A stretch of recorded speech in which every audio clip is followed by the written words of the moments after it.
Hey everyone, Wolf Lord Rho here. So today we're going to do something a little different.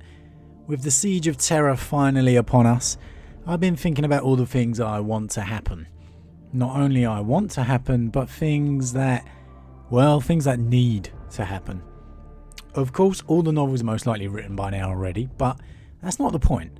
Black Library, if you're listening, if these 5 points I'm about to go through aren't in the novels at present, well, then you've got some major rewrites to do because, I will not be happy. I will go Lehman Russ versus Magnus on you. But with that said, let's jump straight in. So, number 1. The first thing that needs to happen during the siege is Beast Mode Sanguinius. Now, it's an easy one. This really should be guaranteed to be in the novels anyway. But I'm not just talking a cool few lines of Sanguinius action here. I'm talking we need to have peak Sanguinius. Sanguinius on the verge of giving in to the first, pushing himself to the very limits his Primarch body can handle. We need to see Sanguinius as a threat to a chaos elevated Horus. Yes, we know he doesn't win, but when we're reading those lines, we need to be taken to a place in our minds just for a moment, where we say to ourselves, he might just win this. There's no way Horus can beat Sanguinius. I mean, we know Horus wins, we know. But that's where we need to be taken in this siege. We need Sanguinius laying absolute waste to the traitors at the Eternity Gate. I'm talking by the hundreds. We need him making mincemeat out of Kabanda as he snaps his back over his knee. And I'd even like to see Sanguinius take on a demon elevated Angron, perhaps? Oh yeah, I said it. And I don't mean just take on, I mean beat him. Yes, beat Angron. It can be how Sanguinius gets wounded. I don't mind that. I know there's a lot of Angron fans out there who would not want to see him lose. But I just feel that Sanguinius really needs just a pure moment of pure badassery before he's final sacrificed against Horus. And it won't get much more badass than that. Number 2. Jagat I Unleashed. Again, this one will most likely be in the upcoming novels already. But as we've seen in the limited exposure Jagat Khan has had, he's absolutely awesome. But if I do not get to see Jagat Khan surfing through Emperor's Children traitors atop a rhino as he makes his way straight to Fulgrim, well, then there's going to be hell to pay, quite simply. And then, of course, we are going to see the duel we've all been waiting for between those two. And I don't know who will win that. I really don't. The more I think about it, the more I'm kind of torn between the two. I mean, yeah, Jagat Khan is awesome, but Fulgrim is very skilled too, and now he's elevated to demonhood. If I had to put money on one, I'm leaning on Jagat Khan. I mean, how can you count against the Khan? Unless it's against Russ, then sorry guys, but my money's on Russ there. Now, for some of the more not guaranteed needs. Number 3. Malcador in action. Malcador the Sigillite. One of the best characters in all of Warhammer lore, whatever universe we're talking. One of the biggest mysteries and enigmas. We will never know his origins, and you know what? I'm okay with that. We need some mysteries kept. I think we'll get a heart-wrenching goodbye old friend from the Emperor as Malcador's last life ebbs away from the Golden Throne. But before that happens, I want to see Malcador displaying his true power, letting out his frustrations on the traitors, especially on a traitor Primarch.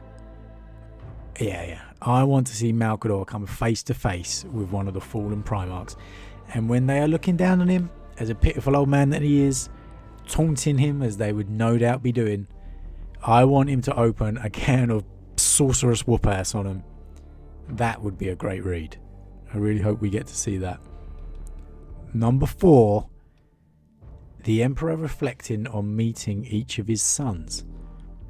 Now, this can be just before he is interred upon the Golden Throne, after his fight with Horus, or it can be in the lead up to before he leaves the Golden Throne, or even as he walks the corridors of the Vengeful Spirit. But I want to see the Emperor remembering meeting each of his sons. Just give us that, Black Library. Give us the Emperor meeting his sons and maybe a little reflection in his mind about each one. Give us a bit more information on that. That'd be fantastic. Build up the emotional impact of this final fight, the fight that has been years in the build-up. Number 5. Goodbye, my sons. This is one of, if not the biggest wishes that I have. As long-time fans of the channel will know by now, I'm a big fan of the human aspect of the Primarchs and the Emperor. For all the heartless, logical aspects they give us regarding the Emperor, whether it be his elevated status above humanity or his scientific outlook with his creations, I believe he is very much human, and that he does care for each of his Primarchs, some more so than others perhaps, each in their own way. So what I want most in his final words to his sons before he is interred upon the Golden Throne for a lifetime of struggle, whatever else he says, I want it to finish with goodbye, my sons. Sons. Not number 6, not tools, not weapons, but as a father to his sons. Simple as that, nothing more, nothing less. You know, or it could be son if there's only Rogel Dawn there. But that last line needs to be goodbye, my sons. And there we have it. My 5 wishes for the Siege of Terra. And it was so hard to limit it to just 5, I can tell you. I've got more and more going around my head the more I think about it. And of course, if you want more, I can easily do another video on the subject. But, oh, what the hell. Bonus number 6. The buddy cop movie we never knew we needed until now. Vulcan and Dawn.